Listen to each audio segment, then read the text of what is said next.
আমরা যত ভালো কাজকে ভালো কাজ মনে করে করি বা যত কাজকে আমরা ভালো কাজ হিসেবে জেনে করি, সেটা আমাদের মালিক আল্লাহর কাছে ভালো কাজ হবে যখন সেই কাজটা আল্লাহর নির্দেশ মতো হবে এবং রাসূল সাল্লাল্লাহু আলাইহি সাল্লামের পদ্ধতি অনুযায়ী হবে।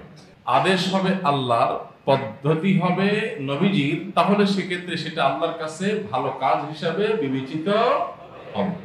এখন যদি নির্দেশ আল্লাহর না থাকে কোনো বিষয়ে, কিন্তু সেই কাজটা করার সময় এই টাইপের কাজে রাসূল আকরাম সাল্লাল্লাহু আলাইহি সাল্লামের সুন্নাত মেনে করি, তাহলে সেটাও ভালো কাজ হবে না। আবার আল্লাহর নির্দেশটাই পালন করতেছি, নবী সাল্লাল্লাহু আলাইহি সাল্লামের পদ্ধতি না, সেটা কার পদ্ধতিতে? অন্য কোন মানুষের পদ্ধতিতে, অন্য কোন নিয়মে, সেটাতে রাসূলের নিয়ম নাই, হাদিসের নিয়ম নাই। এরকম কোরআন এবং হাদিস ছাড়া ইসলামের নাম দিয়া মন গড়া কিছু কাজ আমরা টুকটাক করি কি করি না? এই যে ইসলামের নাম দিয়া টুকটাক অন্যান্য কাজ করি, যেগুলো আসলে কোরআনে নাই, যেগুলো আসলে রাসূল সাল্লাল্লাহু আলাইহি সাল্লামের নিয়মে পদ্ধতিতে নাই, সেগুলো হয়তো আমার বাপ দাদার নিয়মে আছে, আমার পীর সাহেবের নিয়মে আছে, আমার দিনী ভাইয়ের নিয়মে আছে, আমার এলাকার নিয়মে আছে, কিন্তু কোরআনের নিয়মে নাই, তখন সেই কাজটা হয় বেদাত। সেটার নাম কি হয়? বেদাত মানে দাঁত ছাড়া, মানে এটার গোড়া নাই, কোরআন বা হাদিসে এটার কোনো ভিত্তি নাই, সেটাকে বলা হচ্ছে বিদআত। এটা বাংলা বেদাত না, আরবি বিদআত মানে হলো ইসলামের মধ্যে নকল জিনিস। ইসলামের মধ্যে আসল আর নকল দেখতে অনেক সময় কাছাকাছি হয় না, কিন্তু নকল তো নকল, আসল তো আসল, একটার সাথে আরেকটার কোনো তুলনাই চলে না, কিন্তু দেখতে একরকম দেখা যায়। ইসলামের নাম দিয়ে আমরা অনেক কাজ করি যেগুলো আসলে কোরআনেও নাই, হাদিসেও নাই, এগুলো হলো নকল টাকার মতো, নকল জিনিসের মতো। কথা কি বুঝতে পারছেন? আল্লাহর আদেশ আর নবীজি সাল্লাল্লাহু আলাইহি সাল্লামের পদ্ধতি, এই দুইটা যোগ হলে তখনই আমি সেই কাজকে ভালো কাজ হিসেবে করবো। এই জন্য ইমানদার কোনো কাজকে ভালো কাজ মনে করে যখনই করবে, তার দেখতে হবে এক নম্বরে সেখানে আল্লাহর আদেশ আছে কিনা, দুই নম্বর নবী সাল্লাল্লাহু আলাইহি সাল্লামের নিয়ম আছে কিনা। দুইটার কোনো একটার ঘাটতি থাকলে সেটা ভালো কাজ। গোটা দেশের মানুষও যদি করে, কি বলেন, বাপ দাদার 14 গোষ্ঠী, 18 গোষ্ঠী, 20 গোষ্ঠী, 22 গোষ্ঠী যদি করে, গোটা দুনিয়ার মানুষ যদি করে, একেবারে একজন পীর সাহেব, নেককার সাহেব, ইমাম সাহেব, খতিব সাহেব তিনিও যদি করেন, হবে না। আমাদের একমাত্র মডেল কে?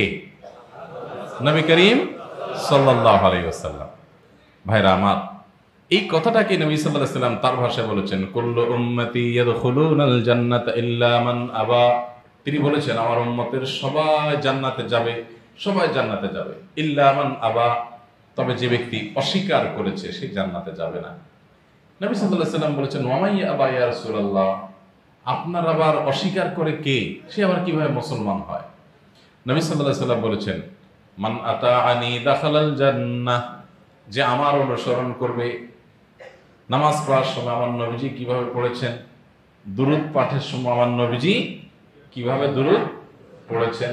নবীজি দুরূদ পড়ছেন না পড়েন নাই? আমরা যে নামাজে দুরূদ পড়ি, নবীজি পড়েন নাই? আমরা যে জিকির করি, নবীজি জিকির করেন নাই? তো একজন মুসলমান জিকিরের সময় চিন্তা করবে আমার রাসূল সাল্লাল্লাহু আলাইহি সাল্লাম কিভাবে জিকির করেছেন, তাই না? আমার রাসূল সাল্লাল্লাহু আলাইহি সাল্লাম কিভাবে নামাজ পড়েছেন, আমার রাসূল সাল্লাল্লাহু আলাইহি সাল্লাম কিভাবে দোয়া করেছেন, তিনি কিভাবে অন্য কাজ করেছেন, এগুলো সব সেই নিয়ম অনুযায়ী আমি করব, উনি ছাড়া অন্য কারণ নিয়মে করব না। তাহলে আপনারা এখন বলতে পারেন, তাহলে হুজুরদের দরকার কি? হুজুরদের দরকার আছে এই ক্ষেত্রে যে নবী সাল্লাল্লাহু আলাইহি সাল্লামের নিয়মটা আমাদেরকে হাদিস দেখে দেখে, কোরআন দেখে দেখে বাতলে দেবেন হুজুররা। এছাড়া হুজুর যদি নিজের মন গড়া একটা পদ্ধতি বলে, হুজুর যত বড়ই হোক, সে হুজুরের কথা হবে না। যদি হাদিসের সাথে মিল না থাকে, হুজুর যদি মন গড়া কথা বলে, সেই কথা কি আমরা মানতে পারি? তাহলে আমরা হুজুর ও খাঁটি আর অখাঁটি এটা বাছাই করব ওই যে কোরআন হাদিস দুইটা কোষ্টি পাথর দিয়া। কোরআন হাদিসের সাথে মিলছে তো মারহাবা, কোরআন হাদিসের সাথে মিলছে নাই, তাহলে সেটা আমরা গ্রহণ করতে পারি না। এই বিষয়ে পৃথিবীর কোন মুসলমানের ভিন্ন মত থাকার কোন সুযোগ আছে? কোনো সুযোগ নেই। এই জন্য আল্লাহ বলেছেন, ওয়ামান ইউতি'আল্লাহা ওয়া রাসূলাহু ফাকাদ ফাযা ফাওজান আযীমা। যে ব্যক্তি আল্লাহ এবং তার রাসূলের আনুগত্য করে, আল্লাহর কথা মেনে চলে, আর নবীজির পদ্ধতি খুঁজে খুঁজে খুঁটে খুঁটে জেনে জেনে মানার চেষ্টা করে যে আমার নবী কোনটা করেছেন, এভাবে যে খুঁটে খুঁটে আল্লাহর আনুগত্য করে, রাসূল সাল্লাল্লাহু আলাইহি সাল্লামের আনুগত্য করে, ফাকাদ ফাযা ফাওজান আযীমা, সে মহা সাফল্যের অধিকারী হয়ে যায়, মহা সফল হয়ে যায়, চরম সার্থক হয়ে যায়, শেষ হাসি সে হাসতে পারে, কিয়ামতে আখিরাতে তার সাফল্য থাকে চূড়ান্ত। এজন্য চূড়ান্ত ভাবে যদি সফল হতে চাই, শেষ হাসি যদি হাসতে চাই, যে হাসির পরে আর কখনো মুখ মলিন হবে না, চেহারা কালো হবে না, আপনার কখনো আর ব্যর্থতার গ্লানি আপনাকে পেয়ে বসবে না, যেই সাফল্য হবে জান্নাতের সুসংবাদ পাওয়ার পর। আল্লাহ বলেছেন, ফামান যুহজিহা আনিন নারি ওয়া উদখিলাল জান্নাতা ফাকাদ ফাজ, যাকে আল্লাহ তাআলা জাহান্নাম থেকে মুক্ত ঘোষণা করবেন, কিয়ামতের দিন বলা হবে, অমুকের ছেলে অমুক, তোমার জাহান্নাম থেকে মুক্ত ঘোষণা করা হলো, তোমার জান্নাতের সুসংবাদ তোমাকে দেয়া হলো। ফাআম্মা মান উতিয়া কিতাবাহু বিয়ামিনি, যার ডান হাতে আমলনামা দেয়া হবে, ডান হাতে আমলনামা পাওয়ার মানে হলো তার সারা জীবনের যে রিপোর্ট বই, এই রিপোর্ট বইটা যখন ডান হাতে দেয়া হবে, ডান হাতে তার রিপোর্ট বই দেওয়ার মানে হলো লোকটা জান্নাতি। আল্লাহ বলেছেন, ফামান যুহজিহা আনিন নারি ওয়া উদখিলাল জান্নাতা ফাকাদ ফাজ, দুনিয়াতে ক্ষেতের ধান ভালো হয়েছে, ফসল ভালো হয়েছে, দোকানে কাস্টমার ভালো আসছে, বেচা কিনা ভালো হয়েছে, চাকরিটা হয়ে গেছে, প্রমোশনটা হয়ে গেছে, বিয়েটা যেখানে করতে চাইছেন সেখানে বেটে বলে হয়ে গেছে, গাড়িটা হয়ে গেছে, বাড়িটা হয়ে গেছে, এগুলো সবগুলো সাফল্য। কিন্তু এই সফলতা এটা চূড়ান্ত সফলতা নয়। গাড়িটা হয়ে গেছে, অ্যাক্সিডেন্ট হয়ে যে মারা যাবেন না, আপনি বিপদে পড়বেন না, তার কোনো গ্যারান্টি। আপনার দোকানে বেচা কিনা ঠিক মতো হয়েছে, কিন্তু সেই বেচা কিনা হওয়ার টাকাটা সেফে নিরাপদে আপনি জমা করতে পারবেন, তার কোনো গ্যারান্টি।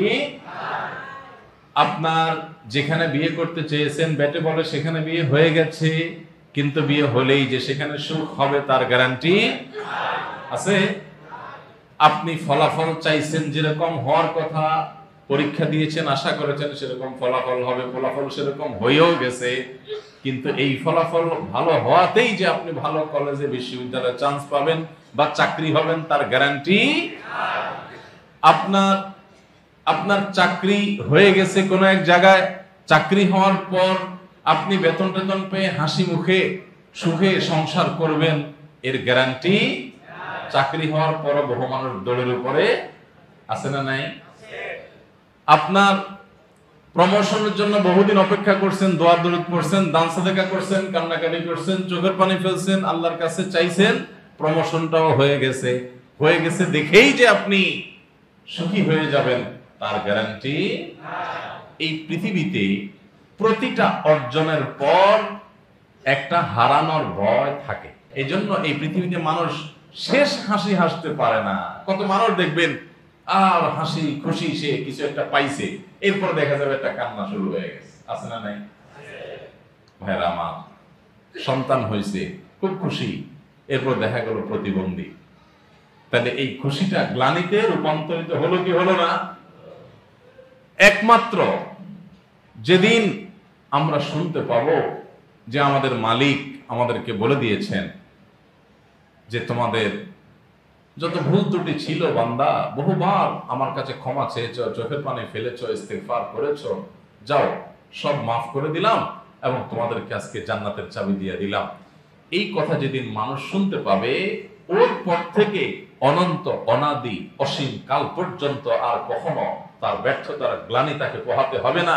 এই সাফল্য কেউ কেড়ে নিতে পারবে না, এই সুখ কেউ চিনিয়ে নিতে পারবে না, এই সুখ চলে যাওয়ার আশঙ্কা থাকবে না, এই হাসি কখনো মলিন হবে না, এই মুখ কখনো অনুজ্জ্বল হবে না, এরপরে আর দুঃখ কখনো স্পর্শ করবে না।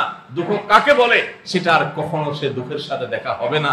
এটা হলো শেষ হাসি, এটা হলো চূড়ান্ত হাসি। আল্লাহ বলেছেন, ফাকাদ ফাযা ফাওজান আযীমা, এটাই হলো মহা সাফল্য, এটাই হলো চূড়ান্ত সাফল্য।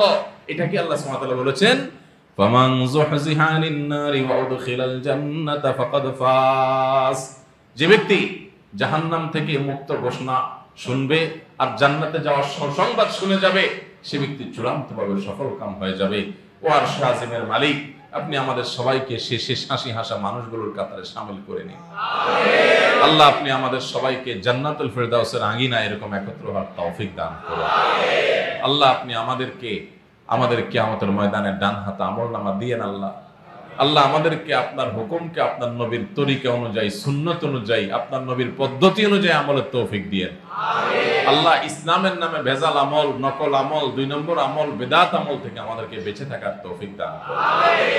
ভাইরা আমার, তাহলে আমরা শেষ হাসি যদি হাসতে চাই আল্লাহর ভাষ্য অনুযায়ী, আল্লাহর আয়াত অনুযায়ী, ওমাইয়ুতি'আর রাসূল ওমাইয়ুতি'আল্লাহ ওয়া রাসূলাহু ফাকাদ ফাযা ফাওজান আযীমা। মহা সাফল্য এটা অর্জন হতে হলে আল্লাহর কথা শুনতে হবে। আর কার আনুগত্য করতে হবে? রাসূল সাল্লাল্লাহু আলাইহি সাল্লাম, আল্লাহ এবং তার রাসূলের আনুগত্য করতে হবে। আল্লাহ এবং রাসূলের আনুগত্যের বাইরে কোন আলেম, কোন হুজুরের আনুগত্য যদি আমরা করি, সেটা হবে কোরআন এবং হাদিসের আলোকে। যখন তারা আমাদেরকে ডাকবে, তখন আমরা তাদের আনুগত্য করব ইনশাআল্লাহ। ভাইরা আমার, আমি যদি একটা উপমা দেই তাহলে বুঝতে সুবিধা হবে। ভালো কাজ আল্লাহর কাছে গ্রহণযোগ্য হবে তখন যদি সেটা আল্লাহর হুকুম অনুযায়ী হয়, নবীজির সুন্নত অনুযায়ী হয়। তখন একটা ঘাটতি থাকলে হবে? আসেন এবার আমরা একটু উপমা দেই যে আল্লাহর হুকুম এবং রাসূলের সুন্নত। গরু এবং ছাগল জবাই করে খাওয়া হালাল নাকি হালাল না? হালাল। যেহেতু হালাল, সেহেতু এই গরু জবাই করার অনুমতি আছে, আল্লাহর হুকুম আছে খাওয়া। হ্যাঁ, আল্লাহ কোরআনে বলেছেন ওয়া হিল্লা লাকুম মা ওয়ারাআ যালিক। এই যে হারাম কয়েকটা জিনিসের উল্লেখ আল্লাহ করেছেন, এছাড়া বাকি সব তোমাদের জন্য আল্লাহ বলেছেন হালাল। তো এর বাইরে বাকি সব যে হালাল আল্লাহ করেছেন, এর মধ্যে গরু ছাগলও আছে। তাহলে আল্লাহ তাআলার হুকুম আছে গরু খাওয়া, গরুর গোশত, খাসির গোশত, মুরগির গোশত, এগুলো খাওয়া আল্লাহর হুকুম আছে। কিন্তু এটা জবাই করতে হবে নবীজির পদ্ধতি অনুযায়ী। বুঝেন নাই কথা? এখন বিসমিল্লাহি আল্লাহু আকবার বলে জবাই করা, এটা কার নিয়ম? নবীর নিয়ম। যদি সেটার নির্দেশ আল্লাহ করেছেন ফাকুলু মিম্মা যুকিরা ইসমুল্লাহি আলাইহি, আল্লাহর নির্দেশ, আল্লাহর নাম নেওয়া হয়েছে যে পশু জবাই করো, ওটা খাও। তো নবীজি আমাদেরকে দেখাইছেন কিভাবে আল্লাহর নাম নিয়ে জবাই করতে হবে। তাহলে আল্লাহর নির্দেশ আর নবীজি সাল্লাল্লাহু আলাইহি সাল্লামের তরিকা দুটো একত্র হয়েছে, ওটা খাইতে পারবো, তাই না? এবার আসেন, আল্লাহর নির্দেশ নাই, নবীর তরিকা আছে। ভালো করে বুঝেন, আল্লাহর নির্দেশ নাই, জবাইটা একেবারে নবীজি যেভাবে করেছেন সেই বর্ণনা অনুযায়ী করছেন। ধরেন একটা কুকুর ধরে এনে বিসমিল্লাহি আল্লাহু আকবার বলে একেবারে রক যে কয়টা দরকার কাটা সে কয়টা কাটছেন, সব সুন্দর মতো কাটছেন, পশ্চিম দিকে শোয়াইছেন, হ্যাঁ, যেদিকে কল্লা দেন দরকার দিয়েছেন, সব ঠিকঠাক মতো দিয়েছেন, কিন্তু জবাই করছেন কুকুর। হালাল হবে না হারাম হবে? কারণ আল্লাহর নির্দেশ নেই। আবার জবাই করছেন গরু, আল্লাহর নির্দেশ আছে, কিন্তু বিসমিল্লাহ বলেন না, নবীর সুন্নতকে ডিনাই করে দিয়েছেন, ইচ্ছাকৃত বিসমিল্লাহ ছেড়ে দিয়েছেন। ইচ্ছাকৃত যদি মুসলমান বিসমিল্লাহ ছাড়ে তাহলে ওই পশু খাওয়া হালাল না। তাহলে আল্লাহর নির্দেশও লাগবে, নবী সাল্লাল্লাহু আলাইহি সাল্লামের পদ্ধতিও লাগবে। অবশ্য নবী সাল্লাল্লাহু আলাইহি সাল্লামের পদ্ধতি ছাড়া যদি অন্য কোন পদ্ধতিতে মানুষ ইবাদত করে, এই জবাই করার বিষয়টা তো হালাল হারামের ব্যাপার। ইবাদতের ক্ষেত্রে যদি আসে, জিকির বলেন, তেলাওয়াত বলেন, দুরুদ বলেন, নামাজ বলেন, হ্যাঁ, এই যত জিনিস আছে এগুলোতে যদি কবর জিয়ারত বলেন, নবীজি সাল্লাল্লাহু আলাইহি ওয়াসাল্লামের পদ্ধতি ছাড়া অন্য কারোর পদ্ধতিতে কেউ করে, তাহলে সেটার নাম হলো বেদাত। সেটার নাম কি ভাই? বেদাত। এই বেদাতটা বোঝার জন্য আমি বলেছিলাম এটা হলো আসল আর নকলের মতো। সুন্নতটা হলো আসল আর বেদাতটা হলো নকল। দেখতে একরকম প্রায় দেখা যায়, তাই না? জিকির, হ্যাঁ, অন্যান্য কাজ কাম মনে হয় একই রকম, কিন্তু একটা কোরআন হাদিসের সাথে মিল আছে, আরেকটা মিল নাই। এখন আপনারা হয়তো বলবেন, হুজুর সমস্যা কি? এটাও তো দেখতে ভালোই তো দেখা যায়।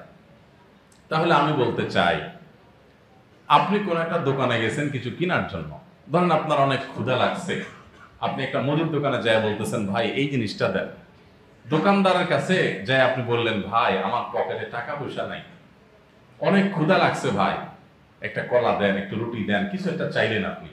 দোকানদারের যদি মন মানসিকতা ভালো থাকে, ওই দিন বেচা কিনা ভালো হয়, সে চিন্তা করতে পারে লোকটার কিছু নাই, গরিব মানুষ, ভাই আমি মুসাফির মানুষ, ক্ষুধায় পাগল হয়ে যাচ্ছি, হাতে টাকা নাই, হারাই গেছে বা পকেট মানি নিয়ে গেছে, কিছু একটা আমি বিপদে পড়ছি। তাহলে অনেক দোকানদার দয়া করে আপনাকে একটা কলা, একটা বিস্কিট, একটা কিছু এগুলো দিয়ে দিতে পারে। সম্ভাবনা আছে না নাই? আপনি টাকা আনতে পারেন নাই, তাও কিছু বিপদে পড়লে দোকানদার দয়া করে দিতে। কিন্তু আপনি যদি চিন্তা করেন যে দোকানদারের কাছে ছোট হতে যাবো না, দরকার কি, একটা নকল টাকা বার করছেন, 500 টাকার একটা নকল নোট নিয়ে বলছেন দোকানদার ভাই কলা দেন, বিস্কিট দেন, হান দেন, তান দেন। তো এই নকল নোট দিলে, যার কাছে নকল নোট দিচ্ছেন, যদি ধরা পড়ে এটা নকল নোট, তাহলে কি হবে? দোকানদার মনে করবে আরে বেচারা আসল টাকা পায় নাই দেখেই তো নকল টাকা নিয়ে আসছে, থাক তাহলে তারা দিয়ে দিই। কি বলেন? দিবে? বলেন কি হবে? টাকাটা আস্তে করে রেখে বলবে ভাই ভিতরের দিকে আসেন একটু, তাই না? ভিতরে আসেন, আপনি বাইরে দাঁড়াই কেমনে খাবেন? ভাই আসেন। ভিতরে ঢুকায়া ঝাঁপটা ফালায়া থানায় কল করবে, ভাই বড় রুই মাছ পাইছি, আসেন তাড়াতাড়ি। হ্যাঁ, জাল টাকা চক্রের সদস্য পাওয়া গেছে ভাই, আসেন। পুলিশে হাতে উঠে দিবে না? তাহলে কি শিখলাম এখান থেকে? টাকা নাই, তারপরেও পাওয়ার সম্ভাবনা একটু হইলেও আছে। কিন্তু যদি জাল টাকা নিয়ে যান, পাওয়া তো দূরের কথা, মুগুরের মায়ের মিস।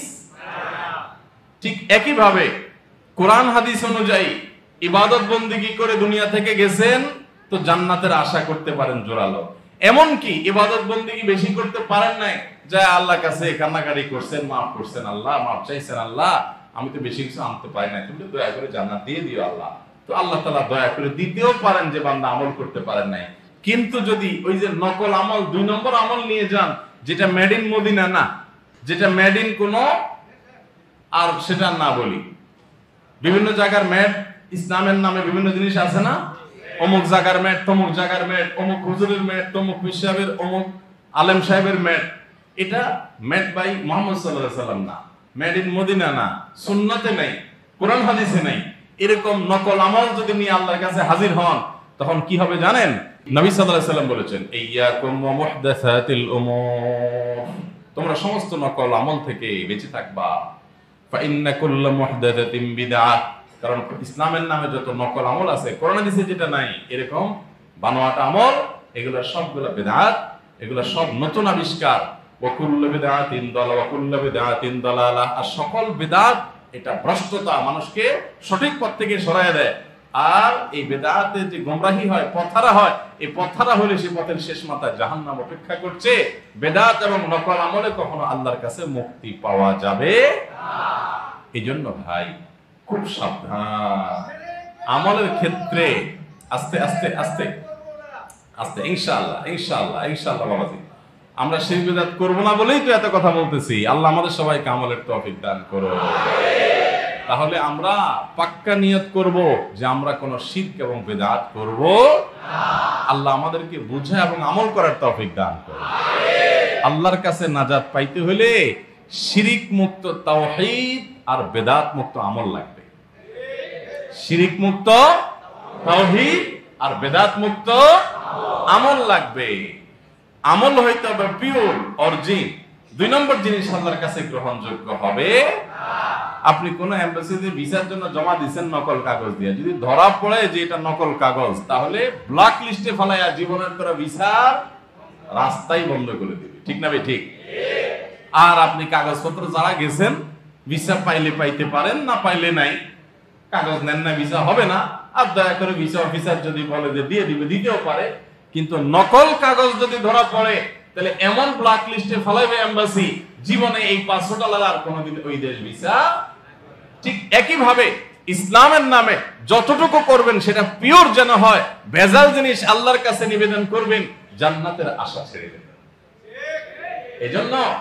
এজন্য আমল যতটুকু করেন পিওর হইতে হবে, ঈমানটা ঠিক থাকতে হবে, আর ওই আমলটা হতে হবে নবী সাল্লাল্লাহু আলাইহি ওয়াসাল্লামের পদ্ধতি অনুযায়ী। তাহলে ভাইরা আমার, আমাদের আখিরাতের নাজাত এবং মুক্তি নির্ভর করে 2টি জিনিসের উপরে। এক হলো শিরিক মুক্ত ঈমান তাওহীদ, যে আল্লাহর সাথে আর কাউকে শরীক করব না।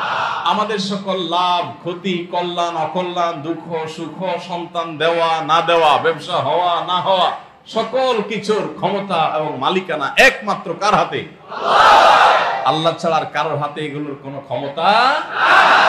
আমরা মুসলমান, অন্য ধর্মের মানুষ যারা শিরকে লিপ্ত হয়, যেমন হিন্দুরা আছেন, অনেকে আছেন, তারা তাদের ধর্মীয় বিশ্বাস ধারণ করেন, লালন করেন, সেটা তাদের ব্যাপার।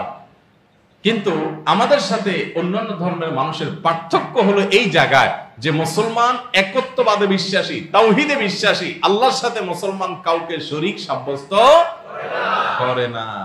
এজন্য ভাই, শিরিক করা যাবে না।